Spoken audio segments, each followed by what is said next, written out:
Flexi MOU बंद करो flexi MOU बंद करो डीजीटी मुर्दाबाद बंद है। किसी कवि ने कहा था माइयो आंधर बाहुओ आंधर, हमको छोड़ सब भाइयों आंधर, के दिया दिखाई बिजुरी यस बहुजाई आंधर।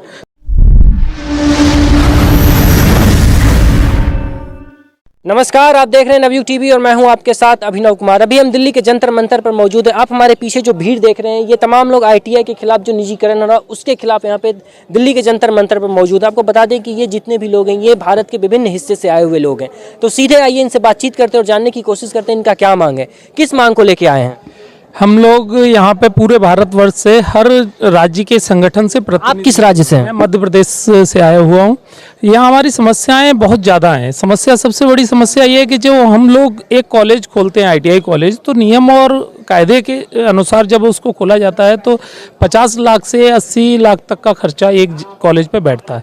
उसके बावजूद जब बच्चे को हम लोग पढ़ाते हैं, एडमिशन लेते हैं, तो आईटीआई एक गरीब एक मजदूर का डिप्लोमा है, तो उसके लिए एडमिशन पे हमें 2-2.5 हज़ार 3 हज़ार मिलता है। उसके बाद फीस टुकड़ों में आती है। लेकिन अभी गवर्नमेंट ने क्या किया है कि डायरेक्ट लिंक बच्चे को एग्जाम फीस की उसके मोबाइल पे पहुंचा रहे हैं और उसको साथ में ही सर्टिफिकेट और मार्कशीट निकालने की सुविधा दे रहे हैं। आप स्वयं समझ सकते हैं, बच्चा कॉलेज आना बंद कर रहा है, हमारी फीसें ड्यूज़ हैं, जबकि हमारे यहाँ भारी स्टाफ होता है, बिजली का बहुत बड़ा बिल होता है। तो इस तरह की जो प्रक्रिया करके आईटीआई को ख़त्म करके जो हमारा विभाग है वो क्या कर रहा है, बड़ी बड़ी जो एजेंसियां हैं उनको फ्लैक्सी एमओयू की के तर्ज पे 1000-2000 सीटें दे रहा है।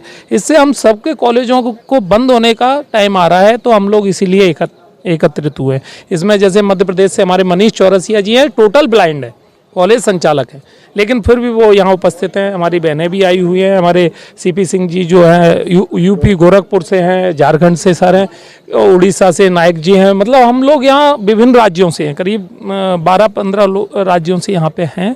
तो ये समस्या है हमारी जी। आप उत्तर प्रदेश से आए हुए हैं, क्या कहना चाहते हैं इस पूरे प्रकरण को देखते हैं? कहना चाहते हैं कि हमारी मांगे अब पूरी नहीं हुई तो हम गांधीवादी विचारधारा से केवल धरना जनता मंत्र नहीं देंगे। हम डीटी चल करके उनके कार्यालय को, ऑफिस को बंद कराएंगे और जब तक बंद कराएंगे, जब तक हमारा काम, हमारी मांगे पूरी नहीं होती तब तक धरना जारी रहेगा।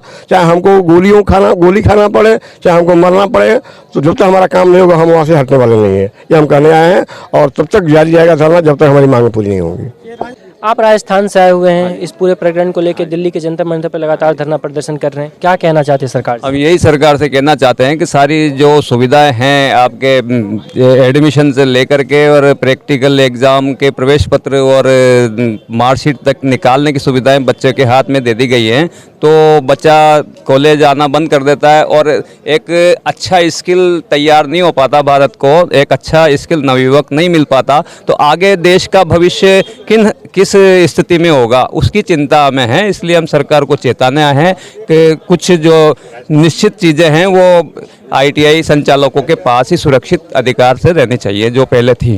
अच्छा, दिल्ली के जंतर मंतर पर आप लोग धरना प्रदर्शन कर रहे हैं, इससे पहले आप लोग कहीं पे कोई विज्ञापन वगैरह दिए थे? सरकार के जो नेतृत्व करते हैं उनसे आपकी बातचीत हुई थी? हम लोग डीजीटी के संपर्क में हैं, लगातार हम लोगों ने पत्राचार कर रहे हैं, लेकिन डीजीटी के कान में रुई डाल के सोए हुए हैं। इससे कोई फर्क नहीं पड़ता उनको। उनका एक टारगेट उन्होंने बना के रखा हुआ है कि आईटीआई को बंद करो, बर्बाद करो। वो हमें आज मानसिक रूप से भी तोड़ रहे हैं और आर्थिक रूप से भी तोड़ रहे हैं। जो उनके रवैये हैं उनके खिलाफ भी हम लोगों ने पिछले साल इसी समय पे धरना प्रदर्शन किया था। कुछ मांगों को उन्होंने माना भी था, लेकिन पुनः उसी रास्ते पर चल रहे हैं आज भी। जैसा कि बच्चे बाहर अपनी मार्कशीट निकाल लेते हैं, बच्चे बाहर एग्जाम दे देते हैं, आईटीआई में आके संपर्क नहीं करते हैं और बड़े बड़े पैमाने पे बड़ी बड़ी कंपनियों को वो कई ट्रेडों को दे रहे हैं। इससे क्या होगा कि छोटी आईटीआई हैं, 120 सीट की, 200 सीट की, 400 सीट की, उन आईटीआई की आर्थिक स्थिति इतनी खराब हो चुकी है को बंद होने के कगार पे है। हम इसके खिलाफ हैं। अभी तो हम लोग शांति से धरना प्रदर्शन कर रहे हैं जंतर मंतर पर। अगर डीजीटी ने हमें मजबूर किया तो हम डीजीटी ऑफिस में भी उग्र रूप से धरना प्रदर्शन करने को बाध्य हो जाएंगे।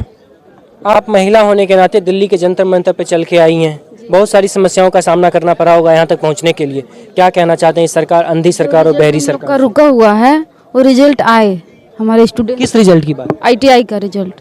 बहुत सारे बच्चों के रिजल्ट अपडेट नहीं हुए हैं, उनके एग्जाम नहीं हो पा रहे हैं टाइम पे। आप आईटीआई के स्टूडेंट हैं? आप नहीं संचालक हैं। तो कहाँ पे आप कहाँ से संचालक? सिंगरौली से जी, सिंगरौली से हैं। हम ये चाहते हैं, कुल मिला के जो बात है वो ये है कि आईटीआई के पास आज की तारीख में बच्चों को समझाने का, उनको कॉलेज में पढ़ाने का, उनको इस बात के लिए समझाने का है कि आप कॉलेज आएंगे तो आपका स्किल डेवलपमेंट होगा, इसका कोई रास्ता नहीं बचा है। धीरे धीरे कॉलेज की सारी जिम्मेवारियां, सारी शक्तियां जो भी थी वो धीरे धीरे डीजीटी अपने हाथ में लेकर के सीधे बच्चों को दे रहा है। अब आप बताइए, जब कॉलेज के हाथ में कुछ रहेगा ही नहीं तो वो बच्चों को क्या कहेगा और क्या उस पर अपना वो कंट्रोल कर पाएगा, कैसे उनको डिसिप्लिन कर पाएगा और कैसे उनके लिए सुविधाएं मुहैया कर पाएगा। एक तो बात यह है, और दूसरी बात यह है कि ऐसा नहीं है कि डीजीटी को पता नहीं है। आप मान के चलिए कि हर रोज डीजीटी के पास सैकड़ों मेल जाते हैं और ये सिलसिला जो है मेरे ख्याल से पिछले 5-6 सालों से चल रहा है। लेकिन कोई भी मैं आपको बताऊं कि मेरा अपना अनुभव है, 200 से ऊपर चिट्ठियां मैंने लिखी होंगी।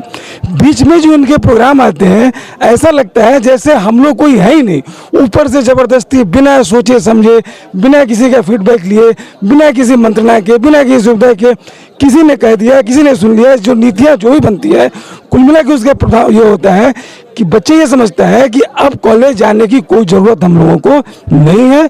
घर बैठे परीक्षा होगी, घर बैठे एडमिट कार्ड मिलेगा, घर बैठे जो है हम लोग पास हो जाएंगे, घर बैठे सर्टिफिकेट मिल जाएगा, मेल से हम लोग निकाल लेंगे और कॉलेज जाएंगे तो फीस मांगेंगे। अब जब फीस नहीं मांगेंगे तो बताइए प्राइवेट आईटीआई क्यों चलेगी?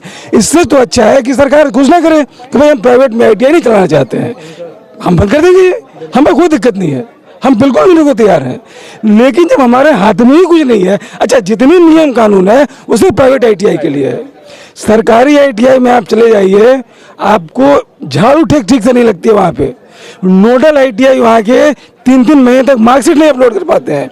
लेकिन सारे नियम कानून सब प्राइवेट आईटीआई के लिए, जैसे हम लोग जो कोई क्राइम कर रहे हैं, देशद्रोह कर रहे हैं, इस तरह का जी व्यवहार है।